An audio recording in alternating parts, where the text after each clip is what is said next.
ఆంధ్రప్రదేశ్లో వాతావరణం ఒక్కసారిగా మారిపోయింది. ఒకవైపు తెల్లవారుజామున దట్టమైన పొగమంచు కమ్మేస్తుంటే, మరోవైపు సూర్యుడు సెగలు కుట్టిస్తున్నాడు. అసలు ఏపీలో ఏం జరుగుతోంది? వాతావరణ శాఖ ఇచ్చిన ఆ డేంజర్ వార్నింగ్ ఏంటి? ఇప్పుడు చూద్దాం. అమరావతి వాతావరణ శాఖ తాజా హెచ్చరికల ప్రకారం ఏపీలో పొగమంచు ప్రభావం తీవ్రంగా ఉండబోతోంది.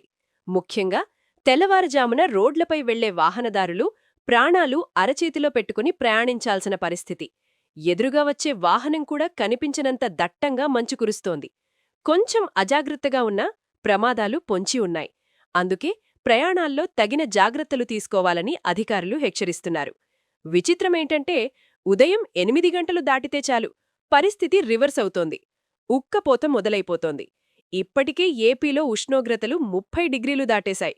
తెల్లవారుజామున చలిగాలులు తగులుతున్నా మిగిలిన సమయమంతా ఎండ తీవ్రత వేధిస్తోంది. రానున్న రోజుల్లో ఈ ఉష్ణోగ్రతలు ఏకంగా 40 డిగ్రీలు దాటినా ఆశ్చర్యపోవాల్సిన అవసరం లేదని నిపుణులు చెబుతున్నారు. అంటే కాలం కంటే ముందే ఎండలు ముదిరిపోతున్నాయి. ఇలాంటి లేటెస్ట్ అప్డేట్స్ కోసం మన కొలుగురి 24/7 న్యూస్ టీవీని ఇప్పుడే సబ్స్క్రైబ్ చేసుకోండి.